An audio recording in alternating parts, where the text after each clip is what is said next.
keep us at the cast. Hey. Gary D, the casual comic guy here, and joining me just like every Tuesday, you got my good friend Steve the Voice White. Steve, how the hell you doing, buddy? Excellent, my brother. Excellent. I know. Here we are again, bud. A nice another hangout. And of course, another cool guy. You guys know who I am. That's the boring stuff. But first time guest tonight, we're gonna make him big because the show's all about our guest. We have none other than James King. And who is that, you might say? Well, he runs one of the Instagram accounts that is my absolute favorite, and that is Paracinemascopic. And I'm going to let him introduce himself to you and tell him about where you can find him and what he's about. James, it's to you, sir. Well, thank you. You got Paracinemascopic right, because everybody mispronounces it. On my online presence, I'm a photographer. Art photographer, dark art, gothic art, a little bit of weirdness, oddity. When we discuss some of this stuff, I'll show some of my influences and everything. But I've done album covers, I've done music videos. I spent many years as a videographer and photographer, both commercial and cable advertising. That's not my job at this time.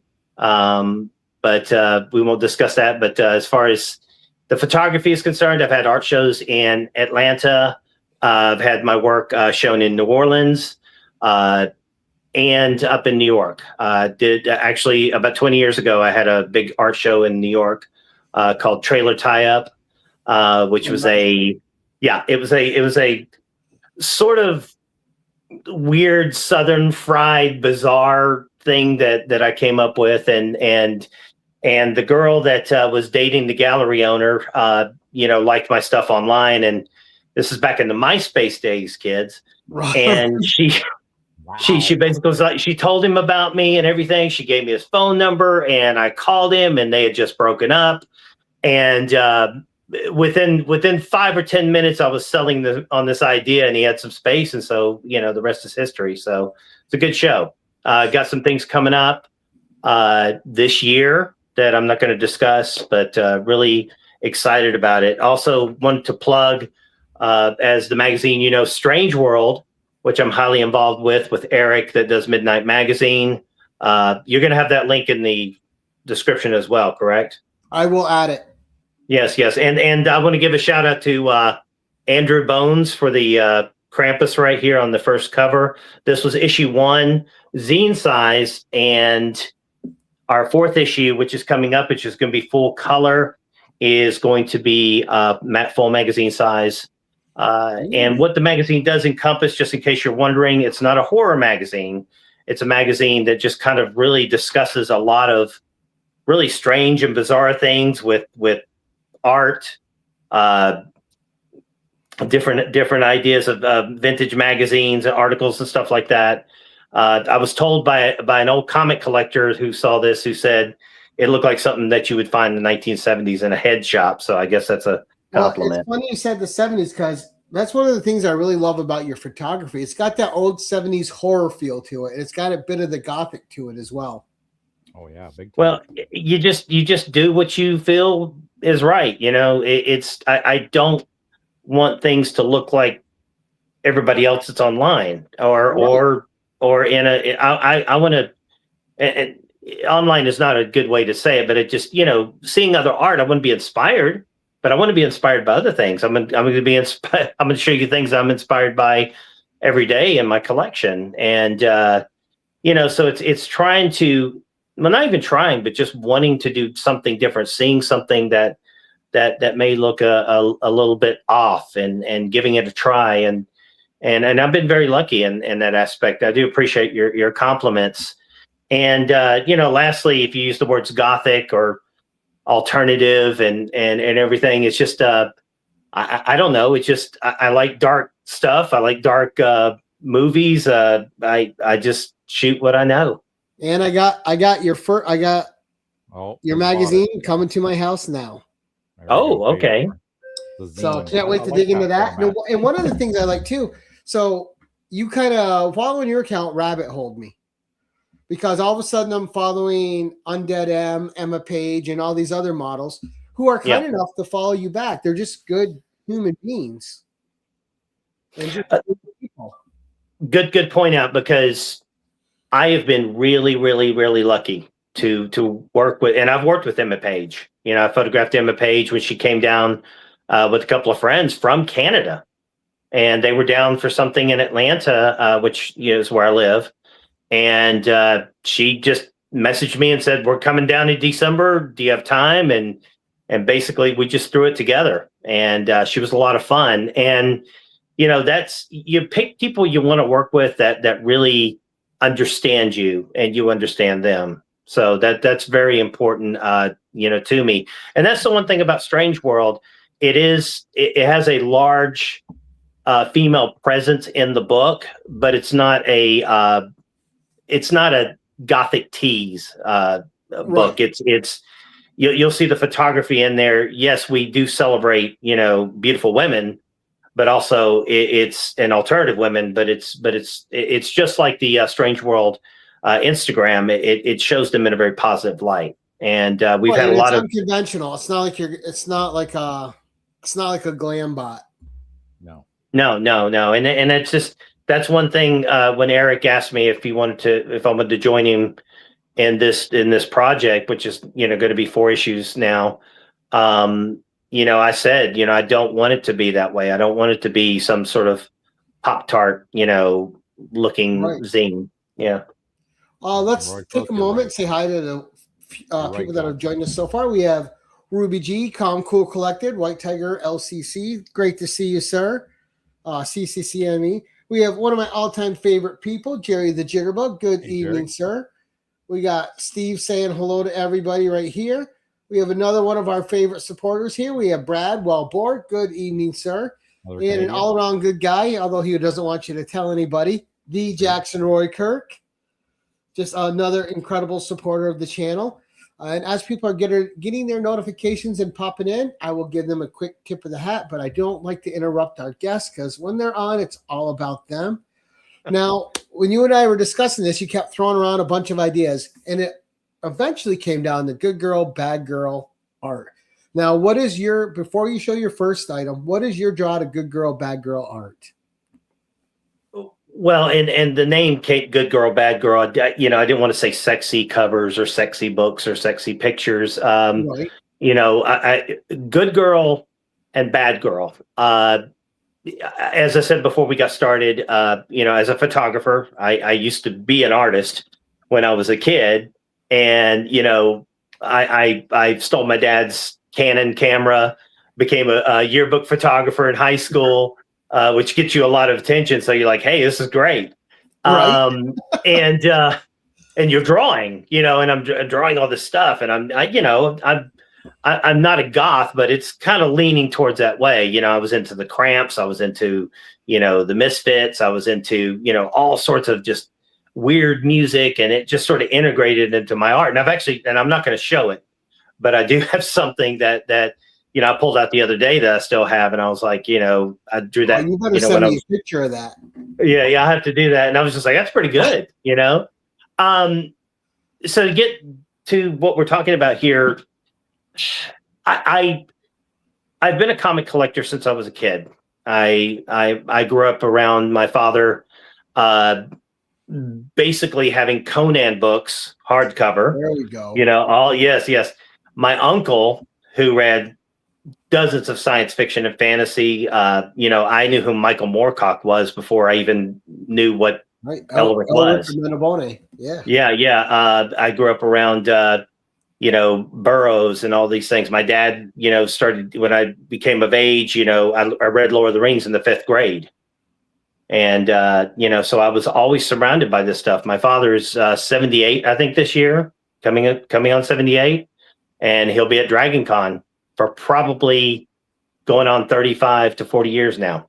Wow, so, nice. Yeah. And I was very lucky to grow up that way I saw Blade Runner in the theater, when I was young. My dad said, oh, we're going to go see Blade Runner. And I'm like, oh, it's Harrison Ford, and I thought this was going to be, Han Solo, Indiana Jones, which, not so much. He took me to see Excalibur, Highlander. So I grew up around all of this stuff. Right. And great stuff too. Yeah, and to give you a real short story, real fast, we lived at my father was military. We lived at Fort Polk, Louisiana. Fort Polk had no movie theater, so we had to drive to see Star Trek 2. We had to drive 50 miles, and there was no comic shops. I didn't even know what a comic shop was. Oh, And yeah, and I would have to go to the 7-Eleven off post when they would run out of comic books at the shopette. And so I'd literally walk through Cowfields to get my Iron Man comic book, to get my X-Men. And across the street was this little shop. And they sold used stuff and all this stuff. And they had a ton of magazines for like 50 cents. And you're going to guess it. Heavy Metal, National Lampoon, and a couple other magazines we won't talk about here. But you know what I'm saying. Swords. Hustler, And so boy. and already my lawn mowing money has already got Frazetta prints on the wall from Spencer Gifts, which I wish I had today. So I'm just engrossed in this stuff. And so I became what I call the 1.0, the 1.0 collector. That lasted until the 90s, and believe me, there's a lot of books that I had that I wish I had. There's a lot of books my father wish he had, kept. Right. And so my dad, so in the 90s rolled around, quit. Then the 90s picked up a couple of years into the 90s with Sandman and I'm getting to a point here with Sandman and everything from the Infinity Gauntlet to Watchmen, and I was highbrow. I wanted, if I was going to read Marvel, it was going to be good Marvel. If I was going to read Alan Moore and this and that and Neil Gaiman, completely ignoring the 90s glut. To me, I was like, I'm too pretentious. So 2.0 goes by. 3.0 comes when after the Iron Man movie comes out, which I'm a big fan of, and I'm just like, yeah, I want to collect Iron Man again. So I ended up the Iron Man was the only thing I kept. And so I basically completed my Iron Man collection volume 1. Nice. And the Marvel movies are out and everything. So I'm kind of, I finished the volume 1 with 55, thanks to Eric, and that's another story. Well, that'll be the Iron Man show that we did. So anyway, long story short, I'm fumbling around. I don't know what to buy. So I'm kind of picking up this and I'm kind of picking up that. And I picked up, a couple of what, the kids call grails, or we call grails. And then one day I had seen Razor all over the place, dollar bins, 50-cent bins here and there, because with my job, and that's another thing I was going to say, is I travel all around Atlanta. And so I'm able to go to several comic shops, which I'll give a shout out, towards the end, I guess. Then I'm able to, visit all these shops and you get all these deals. And there was a Razor comic, and it was a nude cover, topless cover. Never seen it before. Huh. And I no price, no nothing. No, it wasn't even in a bag. And I took it up to the guy and I said, "Hey, how much you want for this?" And he says, "Well, it's a booby cover, $5." I'm like, "Okay, all right." So I bought it and I looked for it online. This is about last year. Right. And I'm looking at this stuff and I'm going, I can't find this anywhere.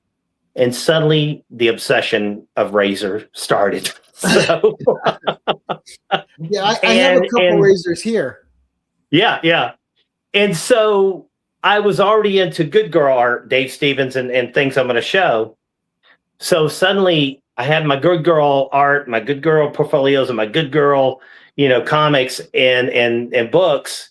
And now suddenly I'm into this 90s bad girl stuff that I'd never, ever, ever would have dreamed being into. And it's like an addiction now.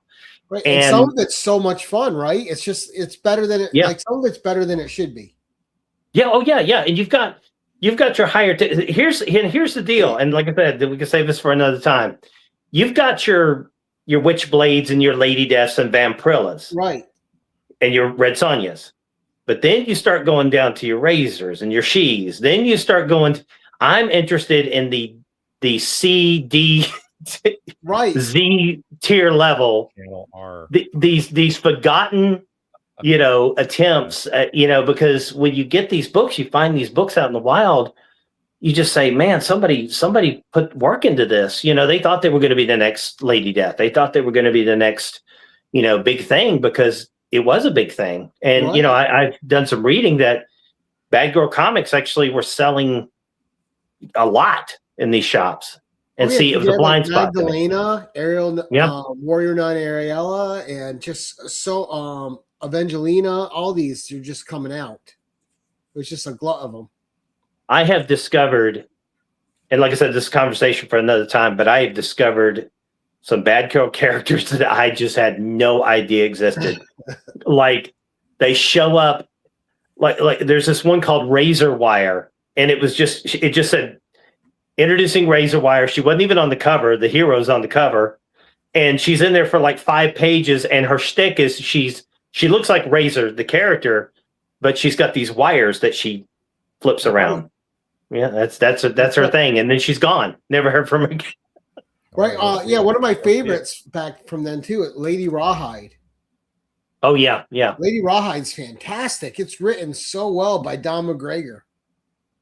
And you got so many artists that, it's amazing when you get some of these old issues, and it could be some obscure book by some company you've never heard of, and you look in the back and suddenly you're seeing, a Hughes, right. Hughes picture, Lisner. Or Lisner or something like that. And you're like, oh my God, this is like some of them.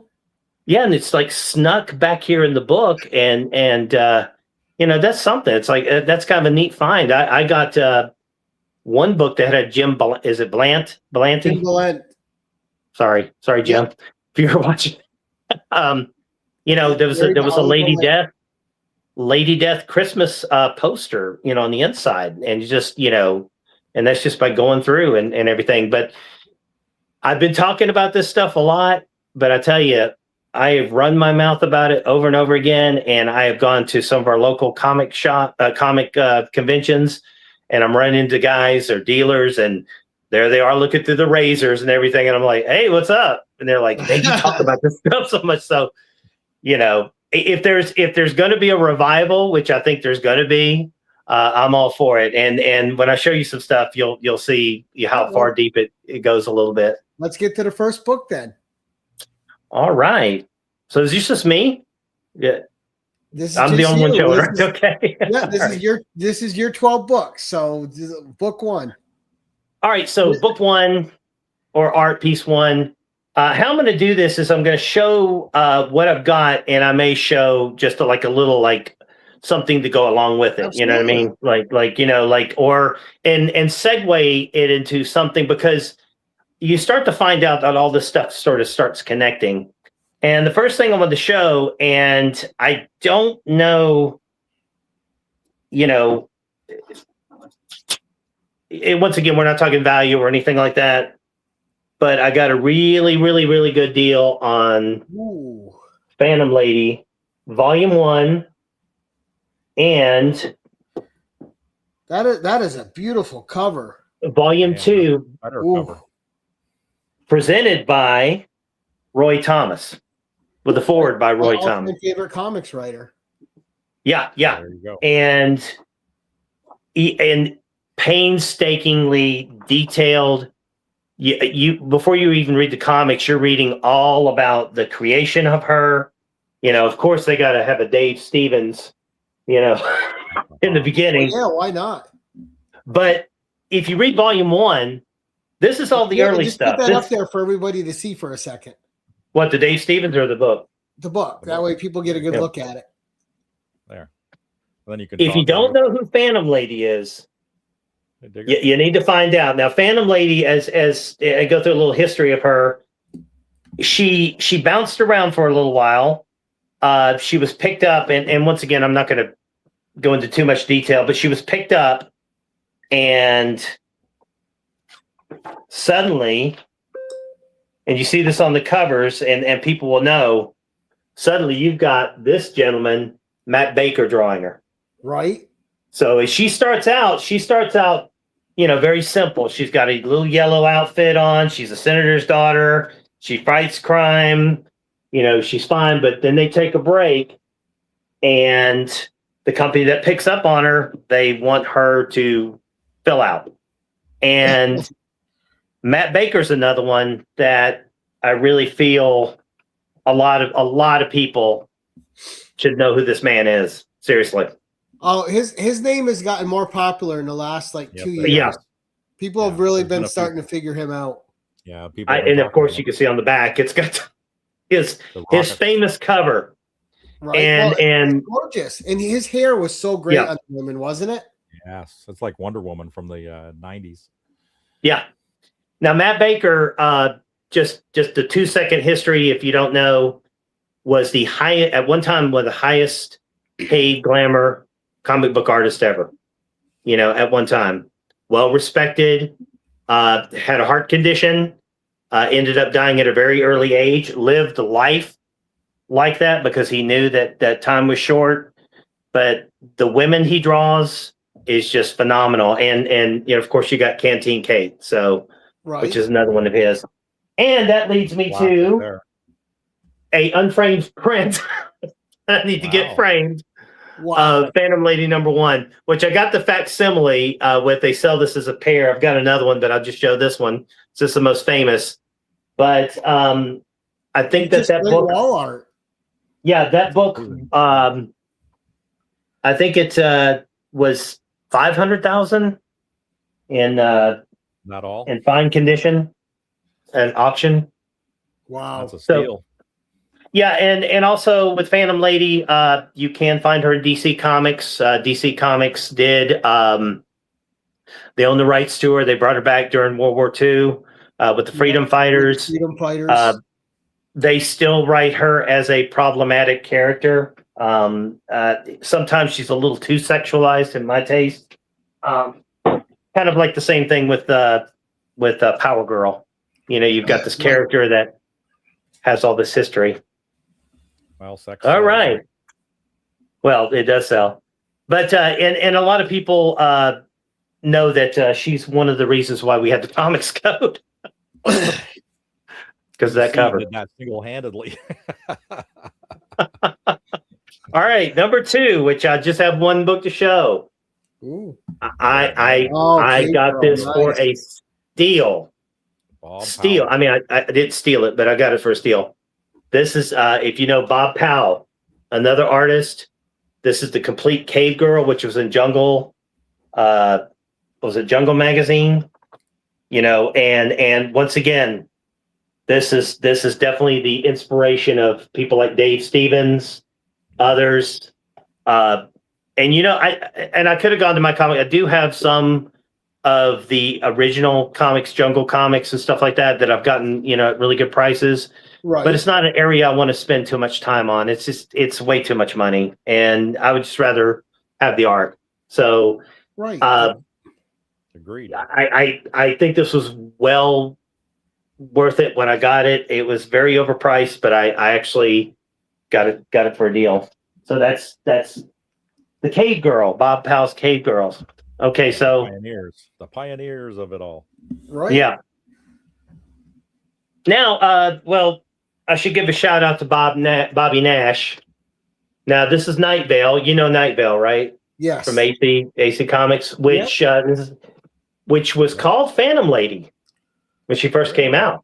No, I've never read a Night Vale though, but I've seen her. Well, when she first came out, she had no powers, and Bob's gonna kill me for this, but she was called something else. And then she later got powers and became Night Vale. This is a book that he wrote several years ago. If you want to look up Bobby Nash, he's a great writer. He's done a lot of Domino Ladies. He's really into the a lot of the Blue Bulleteer was her name before Night Vale. Oh. But before she was the Blue Bulleteer, they called her Phantom Lady. And DC said, we've got a Phantom Lady. We're going to do something with her. No, you're not going to use Phantom Lady. So you can sort of see the costume is sort of similar to her. Excellent book. I got this from Bobby at last convention. Reads like a comic book. It's great. Nice. Great stuff. And Bulleteer was a fun little series too. Yeah. Okay. Well, segue. Yeah, I know, Not a great big book. Ramos Oh. fan, Damn. Ooh, that's look but- at that. I was in Half Price Books, and I kept That cover's putting it amazing. down, picking it's it up, putting it down. sweet. And I'm not a huge fan of this, but Oh my this God. book is Go amazing. Let me see if I That can find some. Dazzler's incredible. I'm a huge Dazzler guy. That looks amazing. I'm sure that there's a. There's got to be a Red Sonja in here somewhere. But just you're familiar with his work, right? Because he did Impulse. Yep. So yeah, and I'm not a DC guy, but I just could not put this back. And I actually, Well, he's got his own style, so it either works Yeah. for you or it doesn't. But that Dazzler's amazing.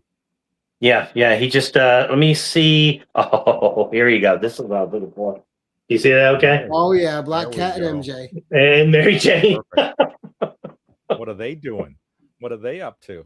It The best thing they says, did, one of the best things they did in comics was making those two friends. They could have went the other way, made it cliche, and have them fighting each other. But no, they made a great friendship out of it, and it works so well.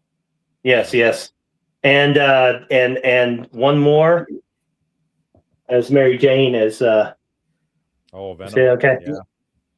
with the Venom Amazing. symbiote. That's incredible. Yeah, I kept going back. It was in there 3 Smart times. move, man. Nobody picked it up. I grabbed it. I said I gotta have it. It was meant for you. Yes. That cover though And alone is okay, worth where it. are we at? Number 5? Yep, number 5. Yeah. There's your guy. Amazing. Wow. Oh, Urania, huh? Look at that. Oh, Yeah. There's a heavy metal right there, like the 70s. Right? Yeah, and look who the artist is. Yeah, Esteban Morales. Yes. This is phenomenal. I mean, it's mostly sketch work, That is but incredible. just the movement. I mean, what can I say about him that you haven't said already about him? And he's the one who invented the chainmail bikini. Yeah, and this is full of chainmail bikinis and other bikinis, and Bikini-less. and you see this, and you talk about Bad Girl. I mean, it's just like the guy invented Bad Girl. It's like, Right. Damn right he did. Well, that he understood the stances too. He put him in powerful stances. yes. And what I like about and I know there's a lot of contemporaries, some that are gone now, but what? Yeah, it's the way that they convey themselves. It's strength. It's how the they lines pop are off the realistic. page. They're not. The lines aren't exaggerated. It's drawn like real people. Yeah, and like you said, there's movement to the images too. When you look at them, you can almost see the movement happening. Yeah, Esteban had Like he great breathes- flow it's to like his art. He captures it halfway through a motion. I mean, this one right here. I mean, Yeah. Right. There we go. No, it's Wow.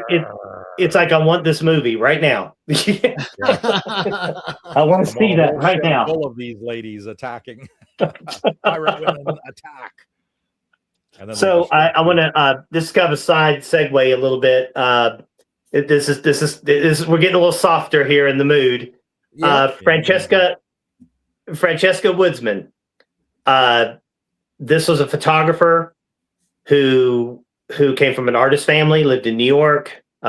If you know about her, there's a documentary on her. She took her life at the age of 21. Oh my Basically, God. I think I need to look. I'm sorry. She basically jumped off a building, and Wow. her artwork is just phenomenal. It's mostly self portraits. If you see, you talk about my photography, you could definitely see. It's like I've been inspired by her without even realizing it. It's just the things that she would do and experiment with, by laying down and pouring powder all over herself and getting up. And there's actually a video in a documentary of her doing this, and she's looking back and like, oh my goodness. And, just a very phenomenal, taken too soon. And, I often don't like to fall into the hype of people, because we can always deify them once they're gone and say, oh, they were so great and wonderful. Right. But man, you crack open this book and you're just like, wow. And this is not even, this is actually a collection. So Yes. What's that? So just one stunning page after another, huh? Yeah. You just sit there and go, how did she know to do that? How did she know to do that? And you don't want to copy her. You say, this is a time capsule right here. So, I'm gonna have to look into her because that's new to me. yeah, Francesca Woodsman. The documentary came out in 2010. She is early 70s, 80s when she was kind of doing her thing. Did not become famous until afterwards. It's kind of one of those things where she was discovered at later in life. So don't put the S in there. It's Woodman. I'm sorry. Yeah. There's no S. Thank you. There. Woodman. Yeah, that's what I just got too, Steve. Francesca Woodman. Let's see here. Where are we at here? Well, I'm just going to show this. Yeah. This is, and you will not find this in your local. Babes and Freaks. Oh, I like the title already. Bobby LaFont, this is a guy who's been kicked offline so many times, and somehow, and he's actually, there's a couple of things he did for Strange World. He's been kicked off Etsy, kicked offline. He shoots for the hip. I mean, from the hip.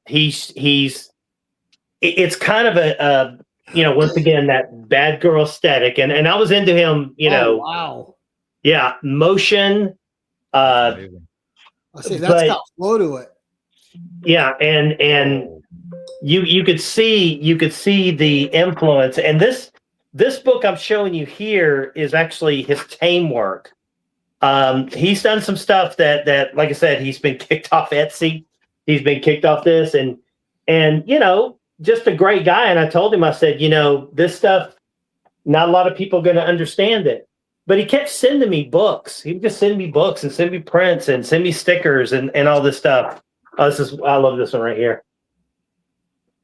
You see it? Oh, yeah. And so he sent me so much stuff, and I started giving them to women that I photographed because they loved it. I'd show it to them, and they'd be like, "Oh my God, this is so good! This is amazing!" Right? So I go figure, right? Go figure. That's incredible. All right. So,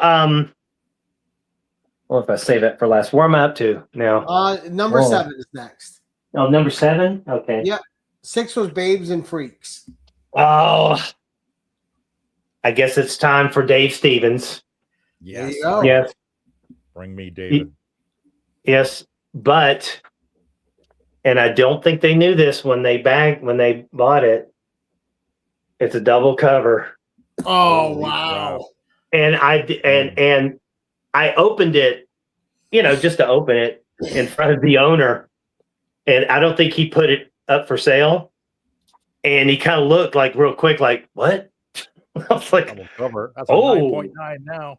I'm afraid to get it graded. I don't grade comics. All my comics are raw, but I'm afraid that, double cover if you grade it. Like I have a double cover coin and I would never grade it because it's just a novelty of opening it and looking at both. Even though they're the same, people love it because there's they know something it'll get cool a high about grade it. because the inner cover is the one that they're going to put first.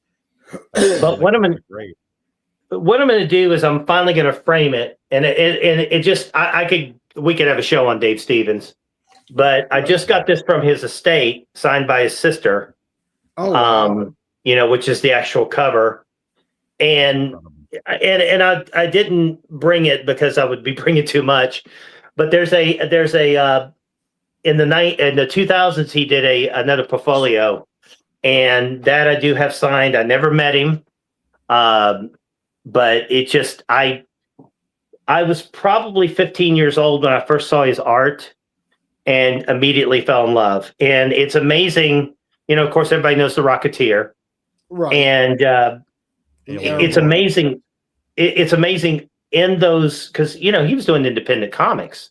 He wasn't doing so it's all this newsprint. But you look at this stuff and you're just like, so I'm glad to see there's a revival of his work. Because I understand that his sister has a colorist doing his color work, and a little bit of teaser here. I think it's out tomorrow.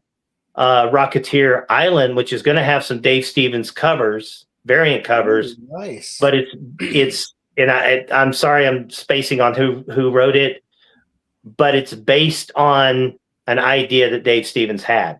So it's kind of one of those things. Isn't it Dynamite Very putting it cool. Yeah, IDW is doing it.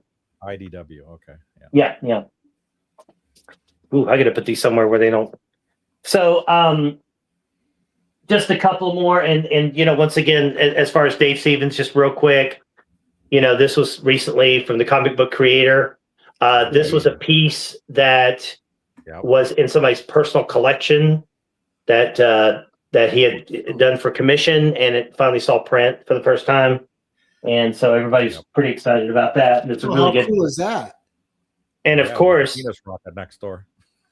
The cover. Oh yes. Of the year. I don't have the comic itself. And this book is amazing as far as modern Vampirella art. Everybody from everybody. So it's just. But of course, it's got that Dave Stevens cover. Okay, all right. So I'm going to move on. Amazing book. 100%.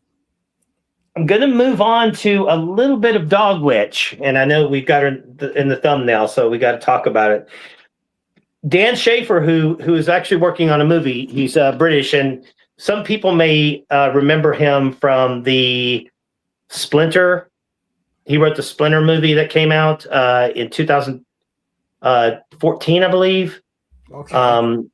Yeah, Scribbler. I'm so sorry, Scribbler. Okay. Is everybody correcting me down there?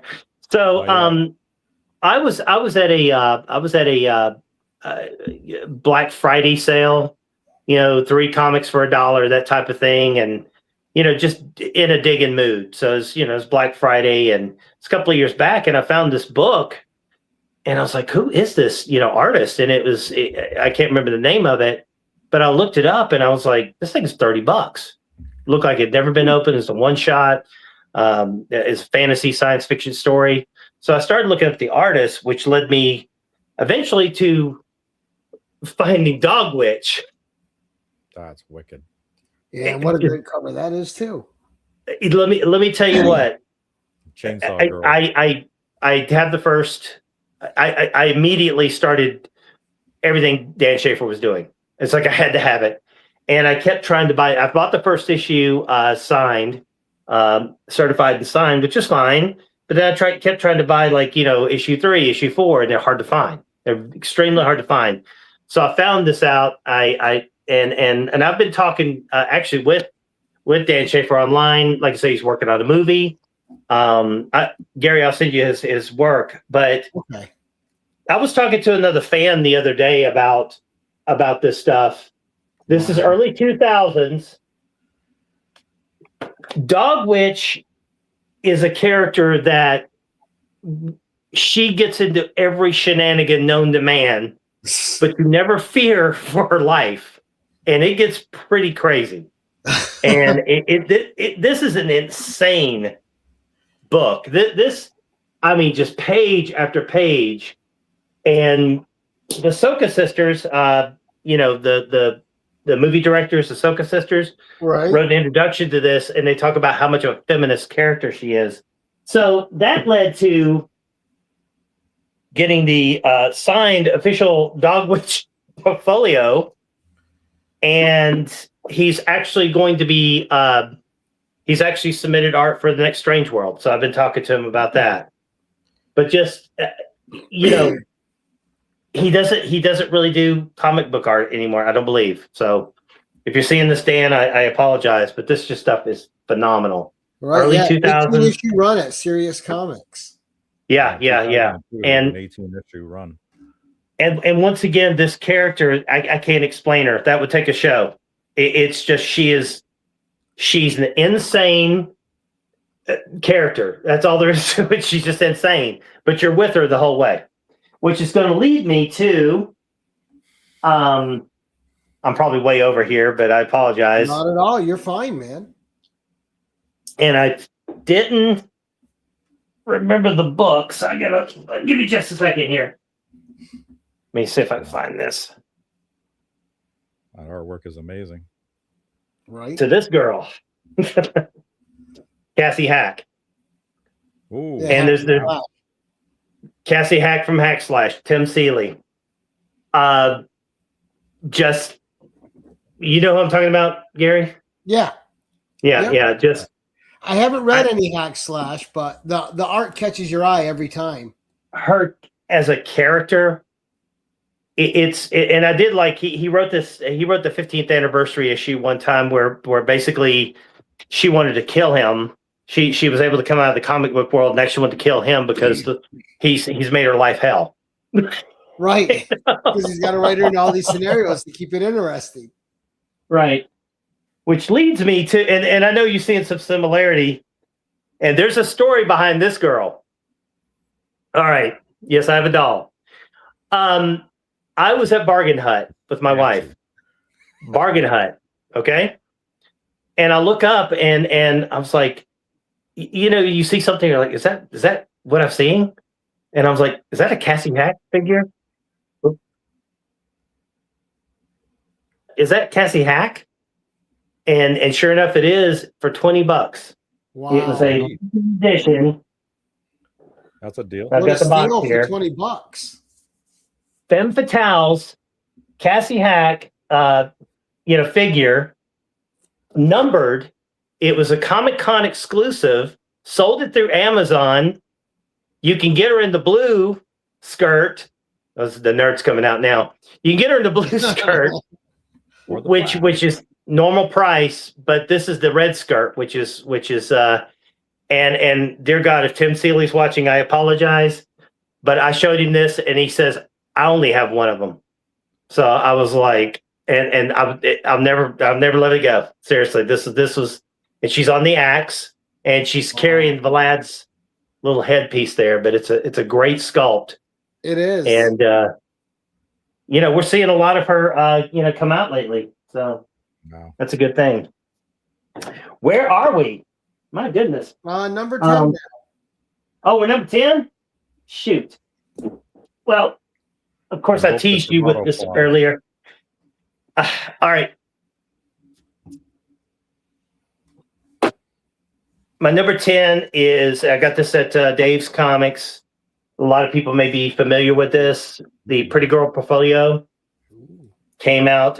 It's got John Byrne, Patrick Broderick, Bob McLeod. Is that, I'm pronouncing it right? Mike Zeck, Bill Black. Bob McLeod. Oh, Mike Zeck. There's G.I. Yeah. Mike Vosberg, Wallace Wood, of course, Matt Baker, Vosberg, Dan Reed. Bring on the wall. And this came out, and it was three separate books with basically just pinup art, but it came out a long time ago, 75 cents. There's of course.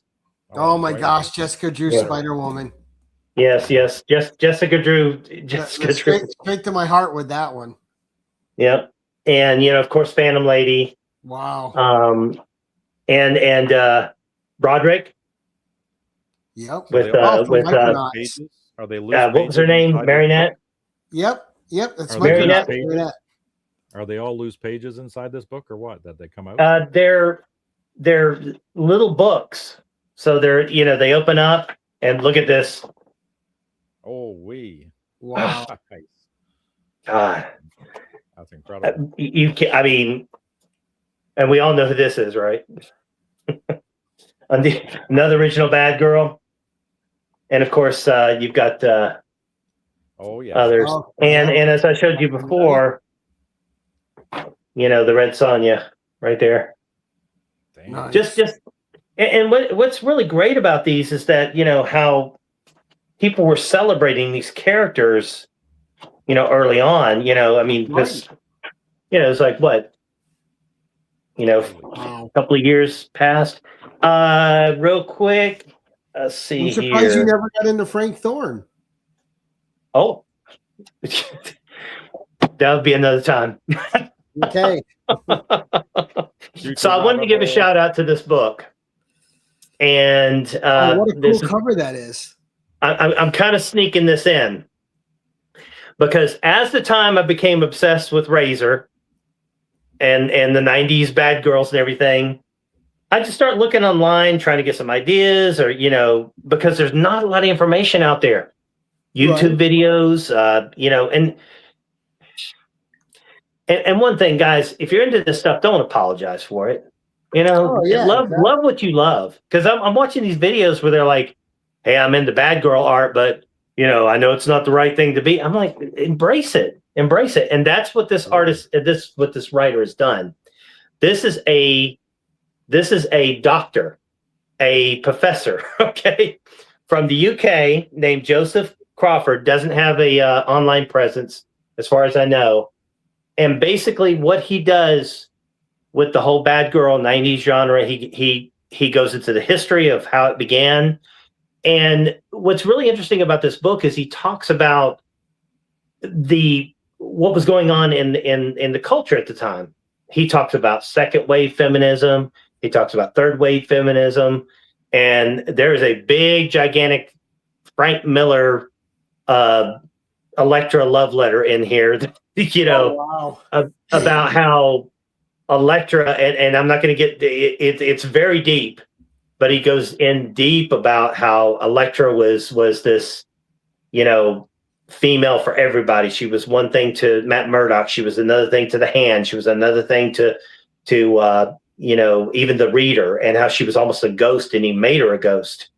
Right. And my favorite thing about when he talks about Electra at the very end is when he says when she was brought back in the 90s at the height of the bad girl era, she became another, girl with a lot of weapons and not enough clothes. So this is a very extensive book. I have found a lot of knowledge here, but it's like I've said to people, who's this for? Because this is not a light read. This is actually like a deep study into the psychological, what was, once again, cultural. Like an essay. Yeah. It's written, and it's actually written in essay form. You're absolutely right. Good call out. An art student or somebody who's into that. Yeah. Well, he wasn't into, he sort of became like, I'd like to have a conversation with this guy, because he did the same thing. He started discovering the books in the late 2000s. So he missed that whole era. So he's going back into it. But, basically, it's a history of the single most critically derived subgenre in America's superhero comics, the bad girl comics of the 90s. So basically, he just pulls it apart and talks about it. And I urge anybody to read it who's into any type of genre that way. So what was the next one we were supposed to talk about? You had a personal story and then a spec pick. Oh, sorry. That's my phone going off. Okay. The personal story, and it's kind of an interesting story, and I can't find the freaking thing. During the pandemic, I for some reason, a lot of artists were reaching out to me, low level, high level, internet artists, and established some good friendships with people, and actually ended up doing some projects there. And, where people were taking, my photographs and making art out of it. And, right. And I became, and some people may know who he is. I'm surprised at how many people, because I thought, it's just a fencing guy who draws, but, and help me with the pronunciation, guys. Schleppzig. Yep. Schleppzig. Incredible. Just, he was working on a comic. Once again, you get this package from this guy. He's sending a bunch of stuff, and he was working on a comic, and he sent me, kind of drawings of it. And I'm just like, oh, this is pretty cool. I like the broken up lines and everything. And then one day I get this in the mail, and signed by him. It's a print, it's not the original. And he actually gave me several, because I gave one to the model. So this is based on one of my photographs, and which is hanging in her house too. And I've actually got a picture of the actual model doing that. But the reason I'm telling a story and how this is personal is that HeroesCon rolled around about I don't know, 2 years ago, 3 years ago, maybe. And I was up there, and it was my first HeroesCon. And I was enamored by this one and that one and this one and that one. And I saw him at the table, at the artist table, and didn't have time to go up to him. And last year, and I apologize to anybody that's watching that may know him, but there was a form of cancer he died from last year. And so it really kind of like makes you like, wow, you know? And so, yeah, I don't know why I'm sharing this as a personal story, but it just kind of, you know, for somebody to take a photograph and it's online, of course it's edited where you can't see what's going on. And he saw the movement and he got it just right. I mean, even the model said that she said, it is me, but it's not me. You know, he just nailed it, huh? He just nailed it. And, you know, one of those people that we lost, and, you know, there's people out there that probably have his work, and it's just, you know, when you run across this stuff, you know, I'll never give that up, you know, because of that. Yeah. Oh, and it looks like you got a personal connection to it too. I mean, how cool is that?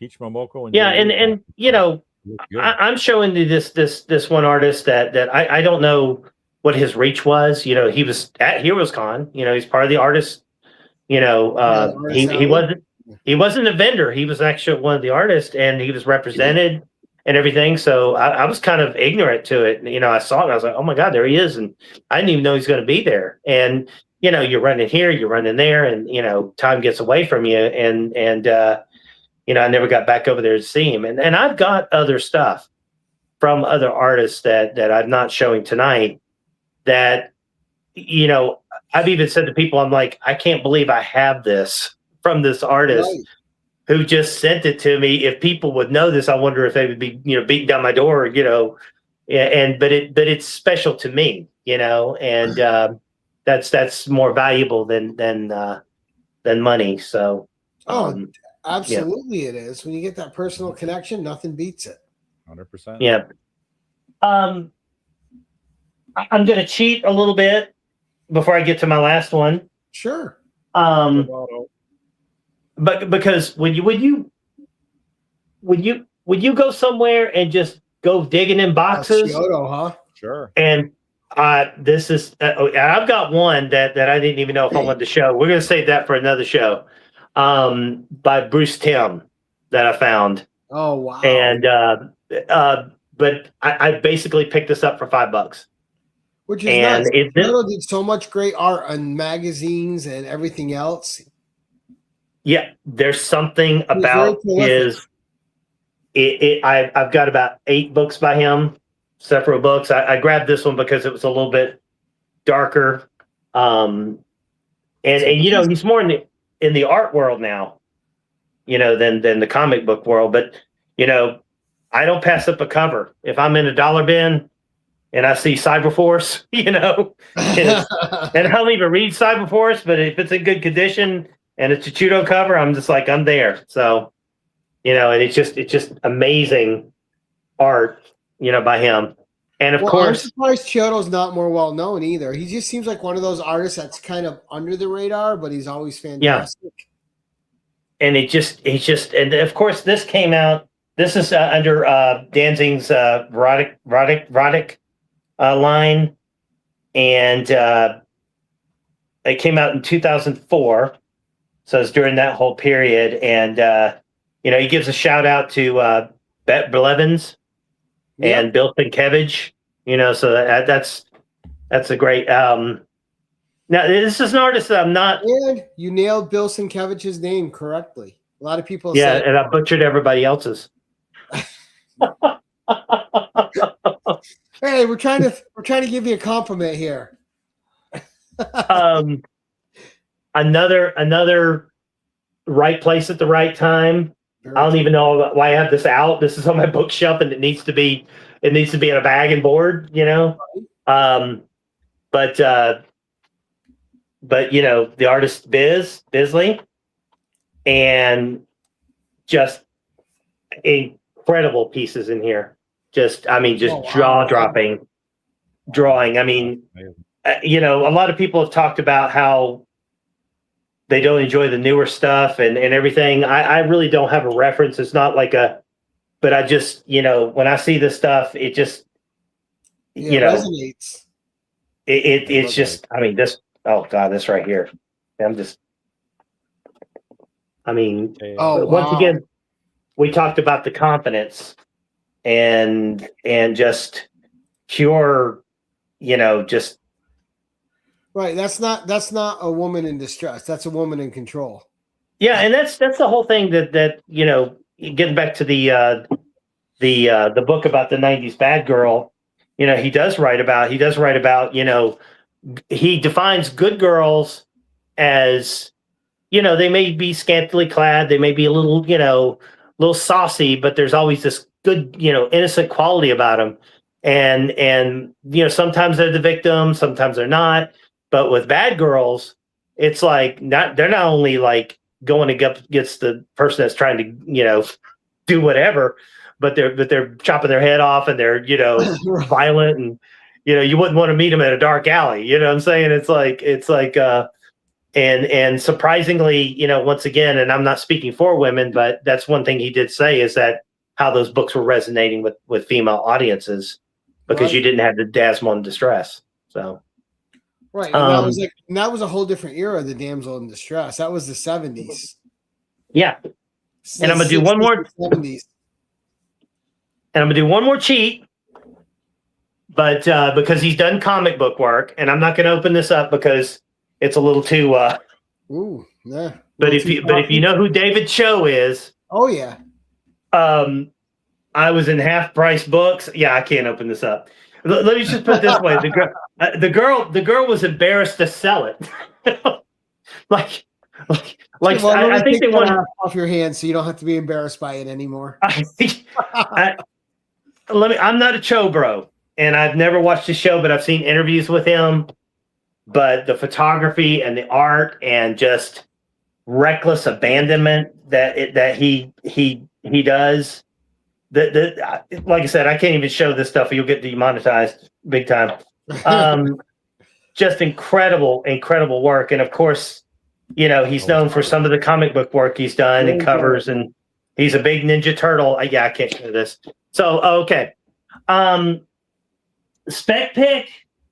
So what would you say what a spec pick is? Well, spec pick something you think is gonna be worth value, or something, or just another or a rarity, or you could show a rarity too. This is pretty rare, and I'm going to give a shout out to Chad.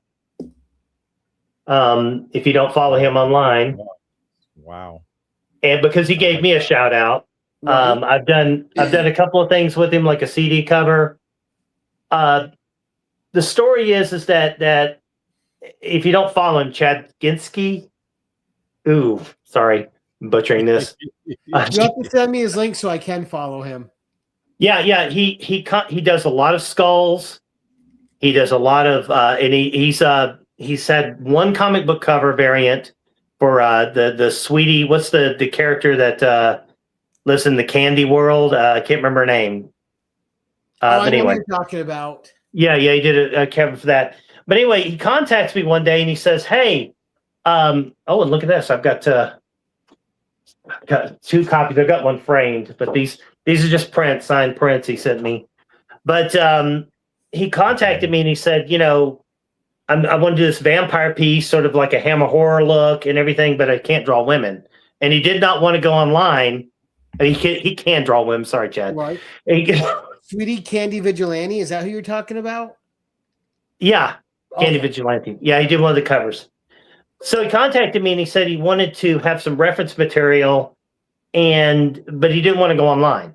He wanted the reference material to be, something that, is. And I'm going to show one more personal thing before I let this go. So I sent him a bunch of pictures of one of my friends I shot, and the one thing I told him, I said, when Kate came out, she came up with this sort of like a Halloween cloak, right? I said, kind of make it look cool, I was picturing, Hammer horror women and everything, and he went ahead and draw the cloak like it was, but I love it, and that's something I'll never part with, and I've got one framed. But, when I see interpretations, and if you look at the original photographs, she looks just like this. So with his interpretation. So, and what a compliment to her, right? Right. And it's, merging those two worlds to immortalize them. Right. And and you can see a little bit of the blood on her lips right there. And that looks just like her. You go to my Instagram, you can probably find a couple of pictures of her. But to me, having a photograph reference like that, and to be in that type of drawing, I mean that means a lot. So it's sort of bringing both worlds together. Because I can only do so much, because I don't like to I guess you'd say, Photoshop photos. I want everything to look like you see it. Right. So there's a sort of DIY quality, but when I see somebody do interpretations, and when I see something like that, I do see the pose that we worked in together, if that makes sense. So, and that's amazing. And I'm gonna do one last cheat. You're like, one more. Let's see. Now this is it. I wasn't going to show this, but I will show one, then I'm going to show the other. But let's see it. Oh yeah. This artist by name Jamie, and I'll work with you on putting him in the links. But him and I have a very big kaiju. That's another love of mine. Godzilla, stuff like that. But I don't know if it's a glare, or maybe a glare.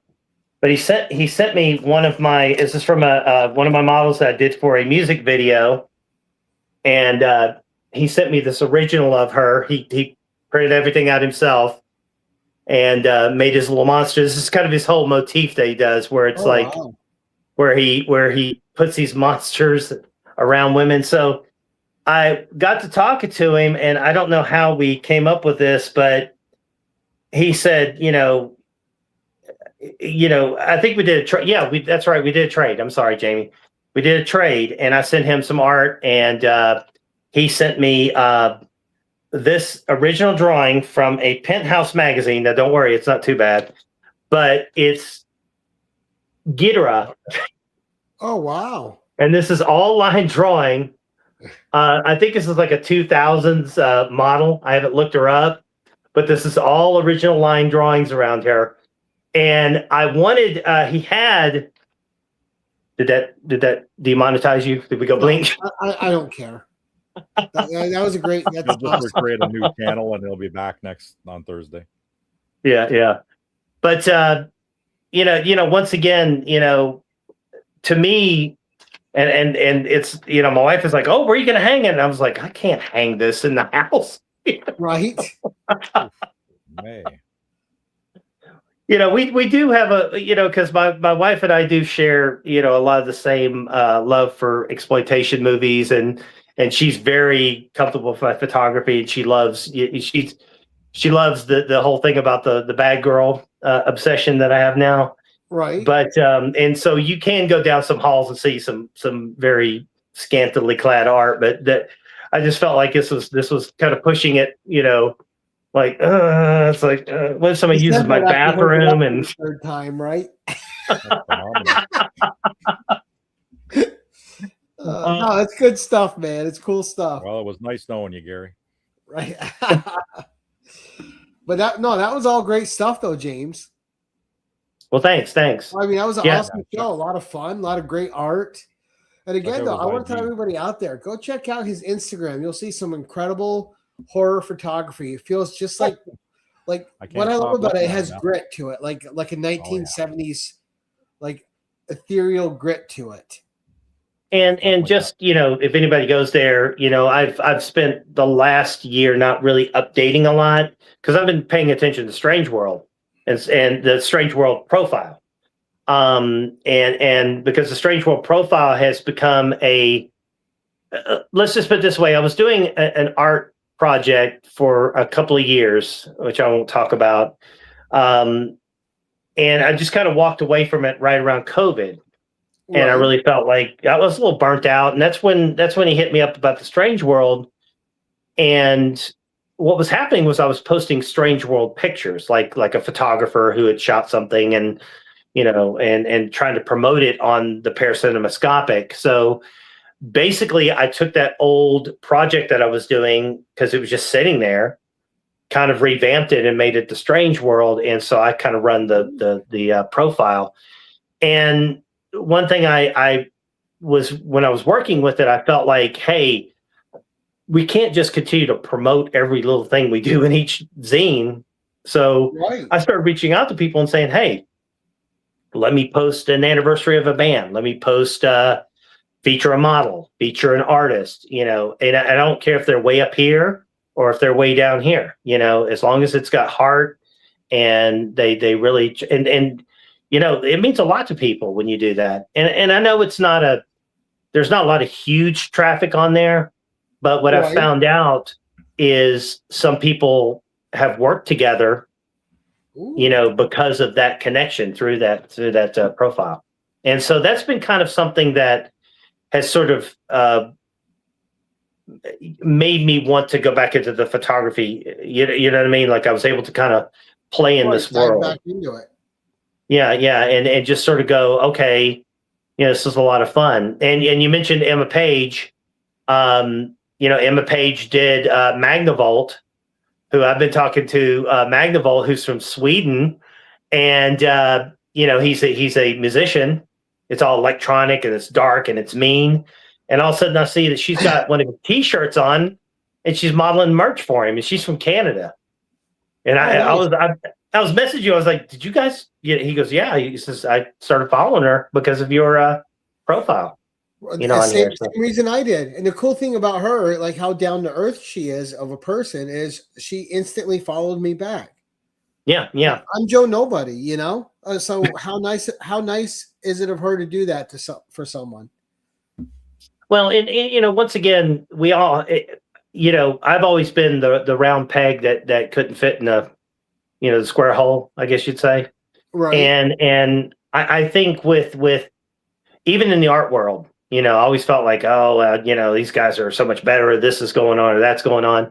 But with comic books and the 3.0, as I discussed before, I've really started enjoying it again. I've really enjoyed, getting excited about it. And it's probably the reason why I'm a little nervous tonight, is because, I'm talking about something that, I can't do. And I just look at these people and I'm just like, they're amazing. So. And it's fun. Now that we have a platform like this, we can all share our love of it. And if you want to talk about it, there's someone you can talk about it with. If you want to share it, there's someone that'll appreciate the same things you appreciate. It's there.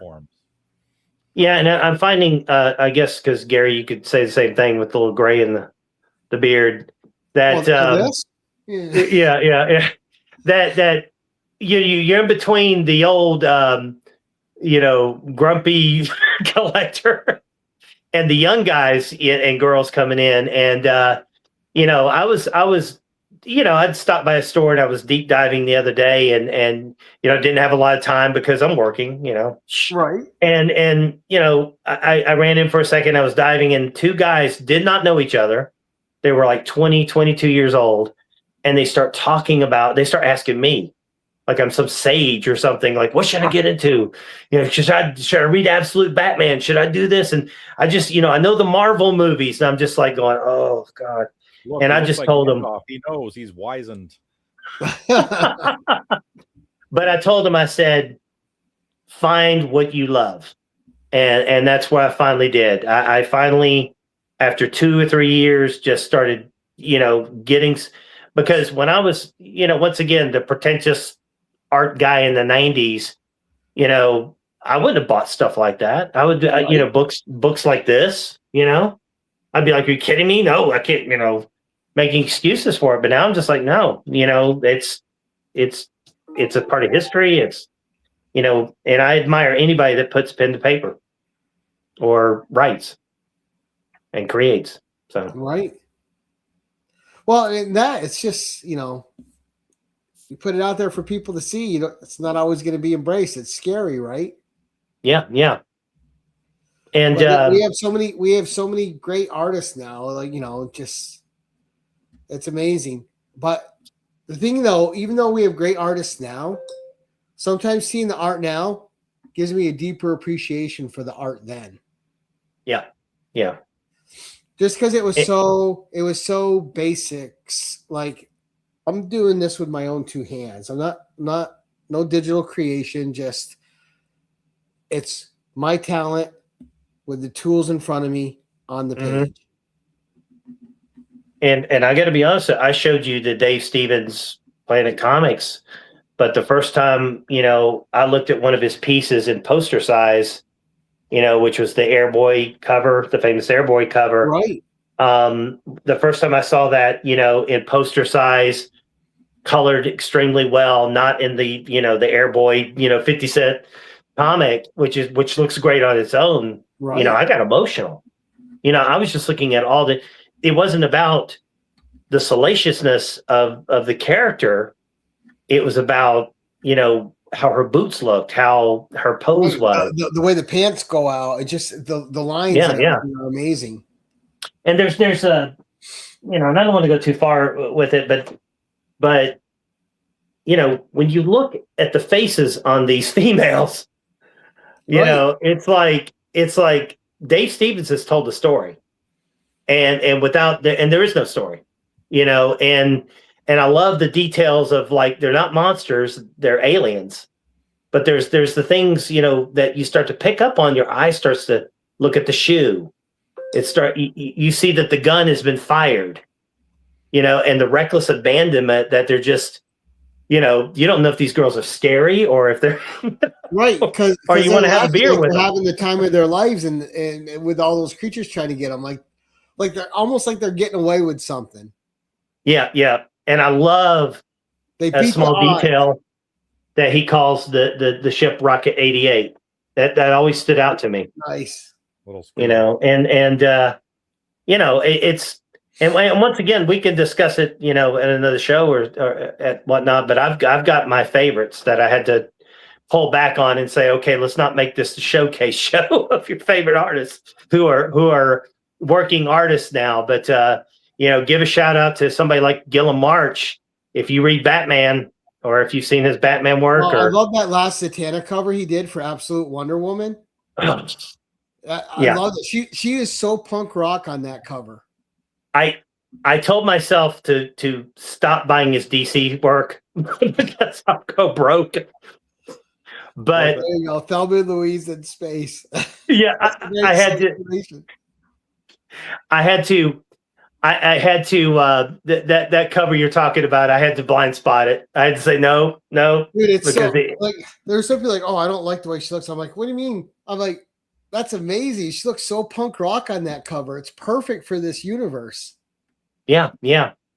And it's a little bit salacious with the character, but I went into one of my local comic shops that I have a hold box and wasn't going to buy this, but it was laying there, and it was the Wonder Woman swimsuit cover, and she's on a swing, and the swing is her lasso. Right. I should have showed that. I don't know if you've seen that cover. I don't think so. I'll have to look it up. I couldn't put it down. I just kept walking around the shop, and I went up to James, who works at the shop, another James, and I said, I'm buying this. I don't read Wonder Woman. I'm not a DC guy, but there's something about this cover that I can't put down. And it was $6.99. It was a thick issue. Right. And stocks. Yeah. Yeah, I just didn't care. I was like, I gotta have this. But there's another a new artist I've been getting into a lot lately is Eom. Man, his covers are great, and if you want, and he draws women with kind of this wet look, which is amazing. I got a Red Sonja cover that'll just floor you. Oh, it's incredible. I'd have to say that. He's been doing a lot of DC art lately, and his covers have just been gorgeous, just knocking it right out of the park. But yeah, good stuff though. Holy cow! And he submitted to issue 3, I think, or I can't remember. issue 3. It's been 4 issues so far. We're working on 5th issue. I'm sorry, but Brio from Brazil. Okay. And I discovered him. He did a one-shot comic that I'm not. It is so complex. It was based on a Slipknot song, which I'm not even into Slipknot, but I get it. Right. I totally get where it's coming from. It's visceral. It's sexy. It's violent, and he even says in the book that, you know, I had to get this out. I had to get this out, and I became an instant fan of his. And he's done a lot of variant covers. He's done some. Once again, I'd go down the rabbit hole of trying to explain it. But he's somebody I was going to show off during this thing. But I'll save that for another day. But yeah, I can't get enough of it, and that's just it. Yeah, I've got my shops that will see me coming, and they know that I do the photography and whatnot, and they'll be like, "Hey, look what we got over here," or whatever. And one of my shops got 3 boxes of just what they call babe covers, right? And I got to be honest with you, it's like I told them. I said, flip, flip, flip, flip, flip. It's not about that. Right. That's one thing I really want to explain. That sexy cover is a sexy cover. But when the artistry is in it, it's a merging of the two. Exactly. Because I don't like a portrait cover that's sexy just because of that. It's gotta there's something in it that's gotta be a true reflection of the character. Yes, or a true reflection of the artist. Right. And it either has it or it doesn't. No, and no bad talk about Image. But some of those books, sometimes it's like same as the first. Dynamite. There's a lot of fluff in there that doesn't matter. Right. And so, no, I don't see a good girl picture or cover and just instantly jump all over it. It's got to have that sort of look. And so, like Gillum March, I've got, and we could discuss this offline, but he's got an art profile and has nothing to do with DC. Right. He is a photographer, a painter, and he's got he just, speaking of Kickstarter, he's got something that I'm going to be buying, here soon, and I look forward to grabbing it up. And he lives in Majorca, Spain. And, we've traded a couple of times, and I've gotten some really good stuff from him, and I've sent him stuff. But, of course, with everything costing the way it costs to ship, it's kind of hard now. So, Oh, exactly. Yeah, there you go. But, hey, there's so many artists that we can get into, like Milo Manera. You name it. Oh, God. That's another one. He's another great one. But no, but great show, James. That was amazing. Well, thank you. A lot of great stuff, man. Really enjoyed it. And it was an absolute pleasure to actually meet you. I mean, we've been talking on and off for a year now, and it's nice to actually put a face to you. Yeah, I keep forgetting about that because, and I say about this face. But,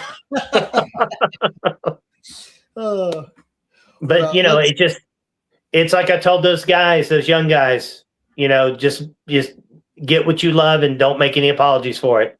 Right. Just short, man. Like what you like, and that's it. Yeah. Don't make any excuses for unless it. You care about pleasing anybody else. Look, you like me or you don't, we're good. I mean, once again, and we're going to do a whole show on the whole bad girl thing because, as you talked about before, I've been collecting almost every London Midnight thing I can get my hands on. So, nice. And rule of thumb for the collectors out there: keep running your mouth. Always run your mouth of what you like because I've done that, and next thing you know, somebody pulls out a big old box of dollar stuff that they just had tucked away that wasn't selling, but you're the buyer. Right. Yeah, and I've been in comic shops in Atlanta that I wouldn't even dream of finding, books that oh my God, these are rare to me, right. Rare, not worth anything, but they're just rare. And, I'm getting them for $1. What'll turn up. No, you don't. Most of my comic shop because they know what I like. Yeah, and just like the box I sent you, it's like, I'm not the sword and sorcery guy, but hey, I found somebody who was, so I just was cramming that box full. Right? Well, I got them all. Love them. Yeah. Especially yeah, there's so many good stuff in it.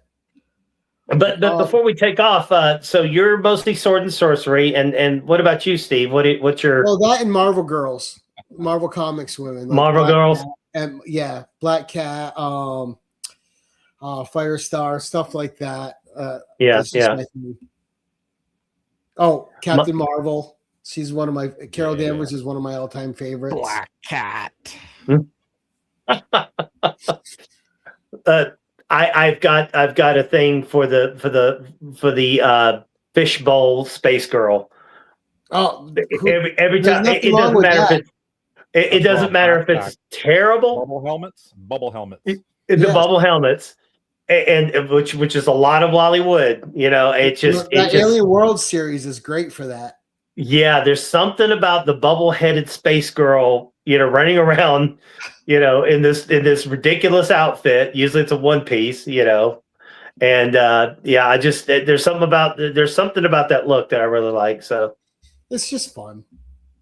Yeah, and one last thing, and I don't want to give it away too much, but there's a possibility I will be doing a cosplay cover of a returning '90s character. Stay tuned. Ooh, nice. Yeah.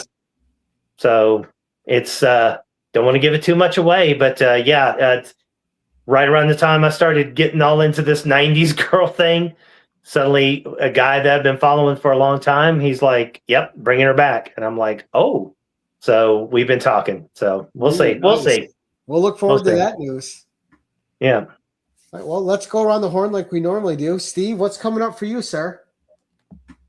Well, maybe I'll be hanging out with Trav the Shipping Guru tomorrow on his bagging and boarding and BS show.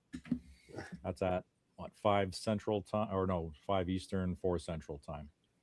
And then coming up in 2 weeks, it'll be the something of March, the first Friday of March. We got Espresso Mail Call finally. Joe didn't have time to do one because he's a land baron now down there in Florida with all his houses and stuff. So he's got, more busyness when he's retired than when he was working full time. Right. So we're finally going to get and do an Espresso Mail Call, which I've got stacks and stacks of stuff. Pretty much finished my Adam Hughes Wonder Woman's now. The last one's on its way. Hopefully it'll be here in time so I can stick it in his face and show him and say, look, I got all the Adam Hughes, all 48 covers of Wonder Woman Volume 2. Nice. That was a hell of a thing. Coming up for me in 2 nights' time, we have Randy Comics on for the first time. Then on the 3rd, we have Jeff Luck on for the first time. And on the 5th, we have Cliff coming on again to do another show. So we're going to have some fun. And is he on a Tuesday or a Thursday? Thursday. But you're welcome to join us if you want. And James, you got anything coming up for you that you want to promote real quick? Well, there is an EP coming out by a band that they've kind of dragged their heels on, but it's coming out pretty soon of one of my pieces. Want to give a shout out if you go to also there's a band that I did an album cover for that's on my Instagram that you might want to look up, Dark Wave Band. But no, I've got a lot of planning going on, so just basically just hanging back for a second. So, and we're gonna start kicking off issue 5 of Strange World. So, oh, nice. Yeah, I just got through now. Are all before we depart, say our final goodbye? Are all 4 current issues available on the website? Because I'm going to add it in as soon as this show's done. I think they are. I think they are. I mean, and I just you might want to. Free. I don't want to have you spend all your money, but you might want to check out some of the Midnight magazines, especially some of the covers. You'll recognize some artists. There's some big hitters that I'm not going to mention here, but there's some Eric. Sometimes you ask and they just say here, so you'll be surprised. Well, Midnight magazine. If you ever want to do a promo show, you and Eric hit me up and we'll schedule one up. All right, good deal. And he's a good guy too. So he lives in Ohio. Nice. All right, we'll look forward to that. All right, and with that, guys, first of all, I want to thank my co-host, Steve, who's always the great wingman. Thank you, Steve. Him and Digger Jim always got me covered. I appreciate them both so much. And, of course, there's no show without a great guest. James, you were all nervous, dude. You nailed it. Great job, dude. Fucking fantastic show. It was amazing. Perfect. Great books. Absolutely loved it. An absolute pleasure to meet you. And for all of you who joined us in the live tonight, thank you guys so much for being here. And if you're catching us on the rewind, one, share it out if you like it. Two, check out the links in the description for the links to these fine gentlemen and to the Midnight Magazine and Strange World Zine and to James King's Paracinemascopic Instagram. So a lot of good stuff there, guys. Go check it out. And as we like to end these things, we're going to say thank you so much for watching and keep it casual. Hey, see ya.